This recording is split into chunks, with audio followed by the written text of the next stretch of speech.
और आज हम श्री गुरु रविदास जी महाराज की ही वो बहुत महत्वपूर्ण वाणी को खोलेंगे, जिसको खोलने मात्र से आपके सारे भ्रम खत्म हो जाएंगे। मेरे भाइयों, खत्म हो जाएंगे अगर आपने इस वाणी पे गहन विचार कर लिया तो क्या कहती है वाणी? नाम तेरो आरती मजन मुरारे, हर के नाम बिन झूठे सगल पसारे। नाम तेरो आसनो नाम तेरो उर्सा, नाम तेरा केसरो ले छिटकारे। नाम तेरा अंभूला नाम तेरो चंदनो, घस जप नाम ले तुझ ही को उचारे। अब कितनी प्यारी वाणी बोली है साहिब ने कि अगर हरि की पूजा करना चाहते हो तो मेरे भाई केवल नाम ही काफी है। नाम तेरो आरती, कि गुरु से जो नाम आपने ले लिया, सतनाम, झूठा नाम नहीं लेना है 52 अक्षर वाला। अगर गुरु से आपने सतनाम ले लिया तो वो सतनाम ही उस हरि की आरती है। अलग से थाली नहीं घुमानी पड़ेगी मूर्तियों के आगे, अलग से कोई अगरबत्ती धूप अगरबत्ती नहीं लगानी पड़ेगी, देसी घी के जोत नहीं, बिल्कुल नहीं। किसी फोटो के आगे जोत नहीं लगानी पड़ेगी, बिल्कुल नहीं, क्योंकि नाम ही बहुत है उसकी पूजा करने के लिए। नाम तेरो आरती मजन मुरारे, हरि के नाम बिन झूठे सगल पसारे। हरि के नाम के बिना अगर आप कुछ भी कर रहे हो, कोई तीर्थ व्रत मूरत, कोई तपस्या, कोई जाप, कोई व्रत पूजा, कुछ भी कर रहे हो, वो सब झूठा है, झूठा। वो झूठे पसारे हैं। नाम के बिना सब झूठा। और अगर नाम ही झूठा हो जो गुरु से मिला, तो मेरे भाई कुछ भी हाथ पल्ले नहीं रहेगा, पूरा जीवन बर्बाद हो जाएगा। कहने को गुरमुख कहलाओगे, लेकिन अंत समय में 84 में जाना पड़ेगा। तो यहां बिल्कुल साफ कर दिया कि नाम तेरो आरती मजन मुरारे, हर के नाम बिन झूठे सगल पसारे। नाम तेरो आसनो नाम तेरी उर्सा, नाम तेरा केसरो ले छिटकारे। यानी कि नाम ही तेरा आसन है। जैसे हम कई भगवानों की पूजा करने के लिए पहले आसन लगा देते हैं उसको बैठाने के लिए, तो यहां कह रहे हैं कि नाम ही तेरा आसन है और नाम तेरी उर्सा। उर्सा क्या होता है? जो चंदन की लकड़ी को घिसने के लिए जो पत्थर पड़ा होता है वहां पे, वो नाम है। वहां पर किसी पत्थर की जरूरत नहीं है। नाम तेरो आसनो नाम तेरो उर्सा, नाम तेरा केसरो ले छिटकारे। वहां केसर का जो पानी होता है छिटकाने के लिए, वो नाम ही है। नाम है तो सब कुछ है, नाम नहीं तो कुछ भी नहीं मेरे भाई, कुछ भी नहीं। नाम तेरा अंभूला नाम तेरो चंदनो, घसी जपे नाम ले तुझ ही को चारे।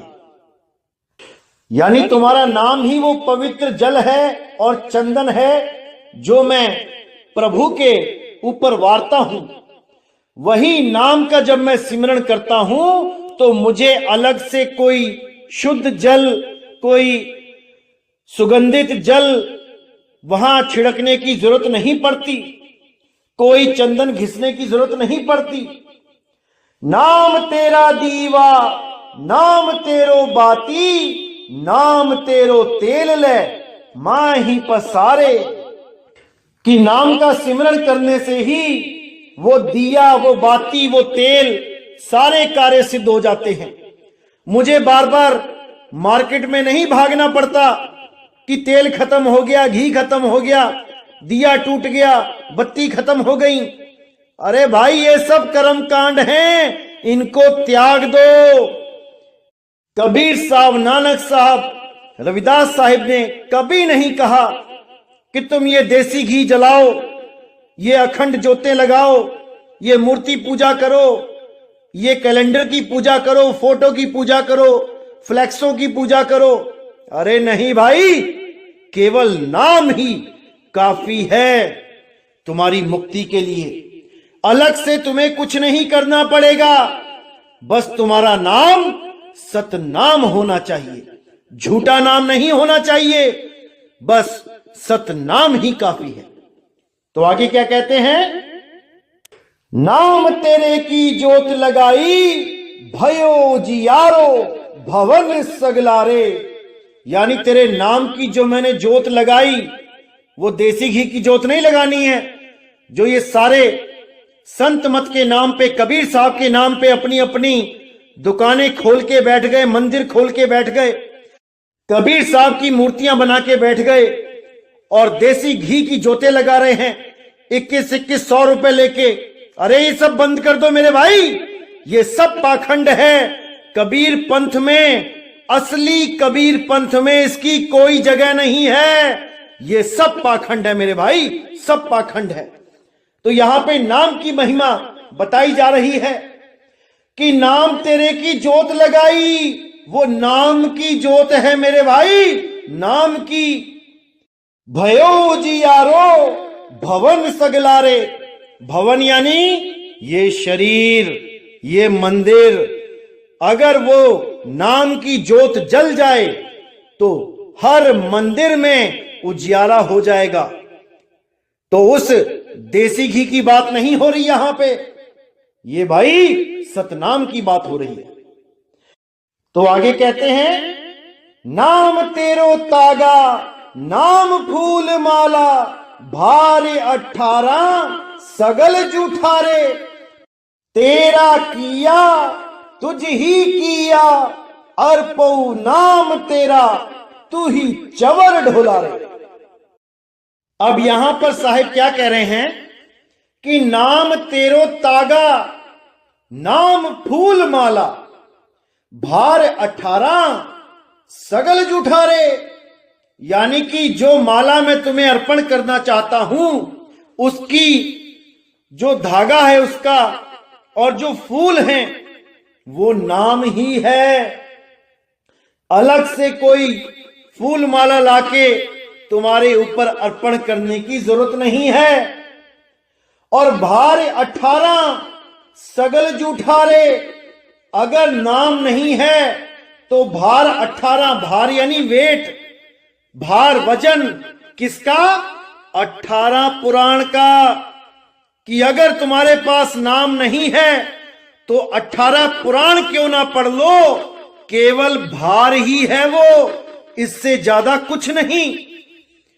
जैसे सर्वानंद बैल पे वेद पुराण गीता भागवत सब उठा के शास्त्रार्थ करने के लिए घूमता रहता था, लोगों को चैलेंज देता रहता था, लेकिन नाम नहीं था उसके पास, उसको नाम का ज्ञान नहीं था, वो भेद नहीं पता था।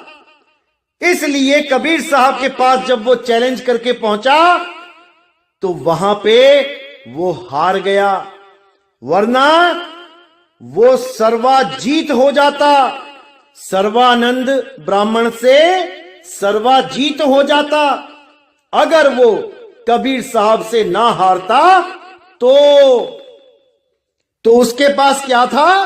केवल भार था, ग्रंथों का भार, लेकिन उसके पास उस अखंड नाम का, उस विदेह नाम का ज्ञान नहीं था। तो आगे कहते हैं, तेरा किया तुझ ही क्या अर्पऊं, नाम तेरा तू ही चवर ढोलारे। यानी जो कुछ तुमने बनाया है उसको तुम पे ही कैसे अर्पण करूं?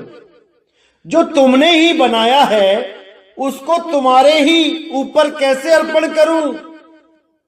जो चीज तुमने ही मुझे दी है वो मैं तुम्हें लौटा के कैसे दूं? आज हम सोचते हैं कि मैं मंदिर गया, मैंने इतने पैसे चढ़ाए, ये लंगर चला रहा हूं, मैंने इतना दान दिया, लोगों को खिलाया। अरे भाई, कहां से लेके आए थे? यही मिला तुम्हें, और उसने तुम पर दया करी, इसलिए तुम कमाने लायक हुए। अगर तुम्हारे दोनों हाथ ही बचपन में खराब हो जाते, दोनों पैर खराब हो जाते, आंखों से अंधे हो जाते, तब तुम क्या करते?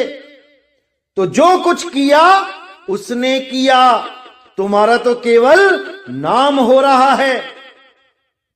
इसलिए कहीं भी सेवा करो, बिल्कुल भाव नहीं आना चाहिए मन में कि मैं सेवा कर रहा हूं। वो सेवा जीरो हो जाती है, जीरो। ऐसा भाव लाओ कि मालिक तेरा ही दिया हुआ है और तेरे ही जीवों पे अर्पण कर रहा हूं। तेरे पे अर्पण नहीं कर सकता, तेरे जीवों पे अर्पण कर रहा हूं। शुक्र मालिक, तूने मुझे ये मौका दिया कि मैं तुम्हारे जीवों की सेवा कर सकूं। तो आगे कहते हैं, नाम तेरा तू ही चवर ढोला रे। जो तुम्हारे ऊपर मैं चवर करूंगा वो नाम ही है, अलग से चवर करने की जरूरत नहीं होगी। जैसे आपने देखा है, बहुत से लोग ग्रंथों के ऊपर चवर करते हैं, कुछ लोग अपने गुरुओं के ऊपर चवर करते हैं, जीवित गुरु के ऊपर करते हैं, तो अच्छी बात है। लोग ग्रंथों के ऊपर चवर करते हैं और बाणी भी यही पढ़ते हैं, फिर भी नहीं समझ में आ रहा कि भैया नाम ही चवर है, अलग से चवर करने की जरूरत नहीं है। आगे कहते हैं, 10 8 68 चारे खानी इह वर्तनी है सगल संसारे। अब यहां पे क्या है? 10 8 68। 10 यानी 10 इंद्रियां, 8 यानी 5 तत्व और 3 गुण, 68 यानी हमारे जो तीर्थ हैं। ये सारे जीव इसी 10 8 और 68 में उलझे पड़े हैं, जो उस नाम को नहीं जानते। चारों खानी के जीव इसी 10 8 और 68 में फंसे हुए हैं। जिनमें बुद्धि विचार नहीं है वो 10 और 8 में उलझे हैं। जैसे 84 के जीव 10 इंद्रियों में, 5 तत्व 3 गुणों में उलझे पड़े हैं, वो 68 में नहीं उलझते। यानी वो तीर्थ यात्राएं नहीं करते, वो पूजा पाठ नहीं करते। लेकिन जो मनुष्य रूपी प्राणी है, ये 10 8 में तो उलझा ही है, 68 का मटका और अपने सिर पे रख लेता है भार। तो ये चारों खानियों के जीव के बारे में बताया गया कि 10 8 68 चारे खानी इह वर्तनी है सगल संसारे। कहे रविदास नाम तेरी आरती, सत्य नाम है हरि भोग तुम्हारे। अब यहां पर रविदास जी महाराज ने जो छाप लगाई है, इस छाप पर भी अगर आप विचार कर लो, तब भी आपको सतनाम का इशारा हो जाएगा। क्या बोलते हैं साहिब? कहे रविदास नाम तेरी आरती, कि तेरी आरती वो नाम ही है। और कौन सा नाम?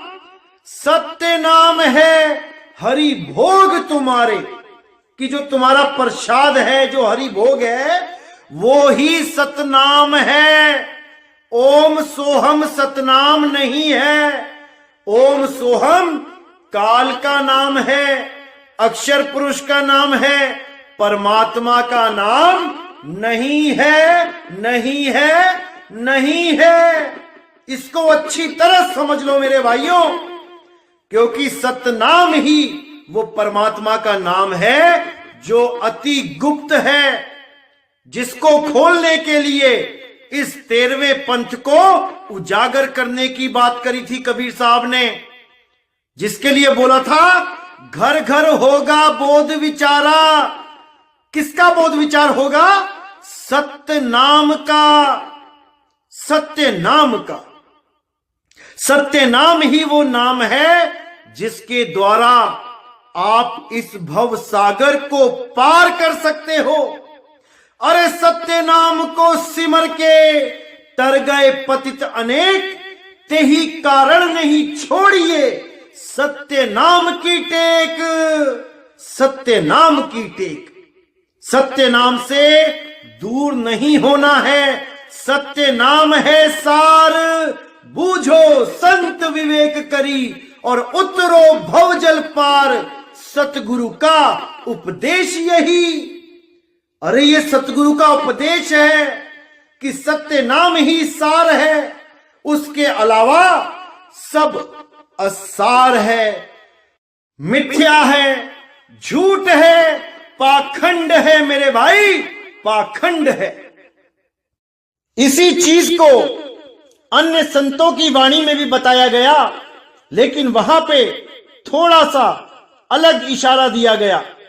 वहां नाम को श्वेत बोला गया कि श्वेत सिंहासन, श्वेत चवर, श्वेत ही फूल, श्वेत ही थाली, श्वेत ही बाती, श्वेत ही सब कुछ।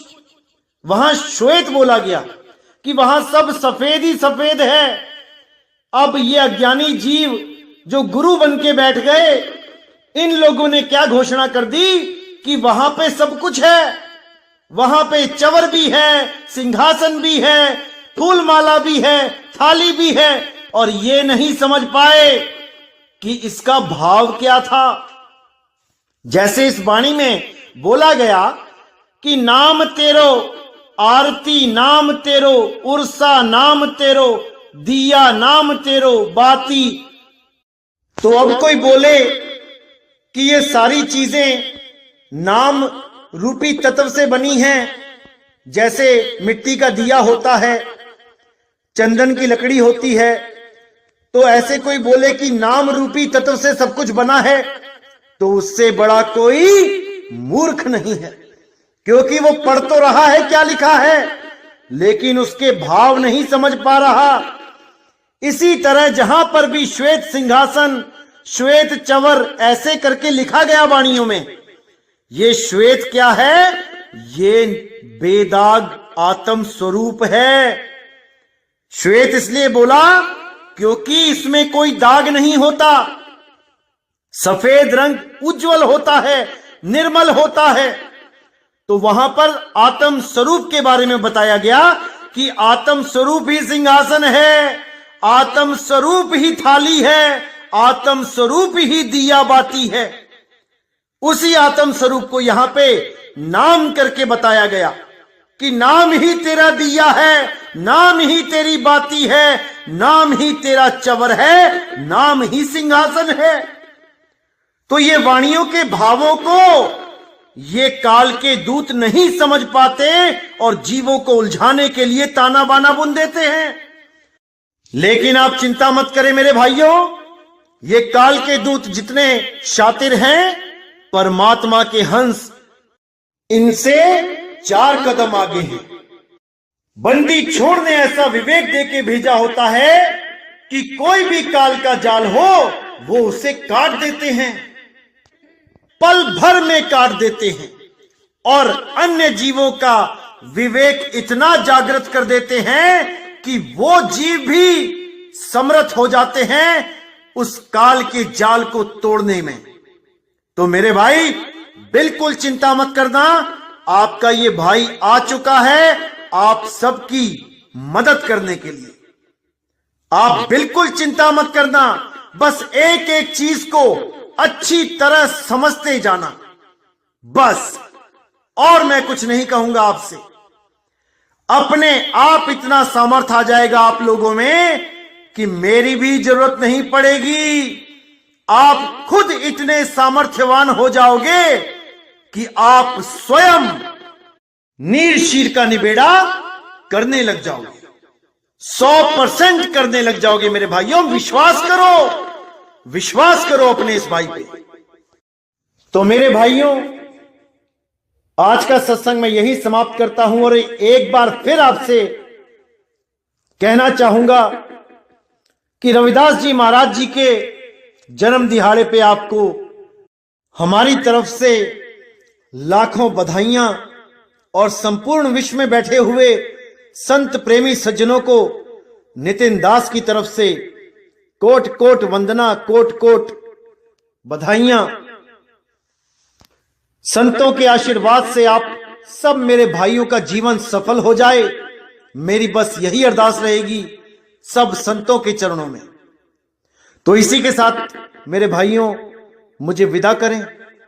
जय गुरु बंदी छोड़ वैराग साहिब, जय गुरु बंदी छोड़ साधु शरण साहिब, जय गुरु बंदी छोड़ बाबा मदन साहिब, मेरे बाबा नानक साहिब, मेरे गुरु अंगद देव जी, मेरे रविदास जी साहिब, मेरे भीखा जी, पलटू जी, गरीबदास जी महाराज, मेरे धर्मदास जी महाराज, मेरे सभी संत, और जय जय सतगुरु बंदी छोड़ सतगुरु सत्य कबीर साहिब की सदा ही जय हो, सदा ही जय हो मेरे मालिक की साहिब बंदगी सतनाम।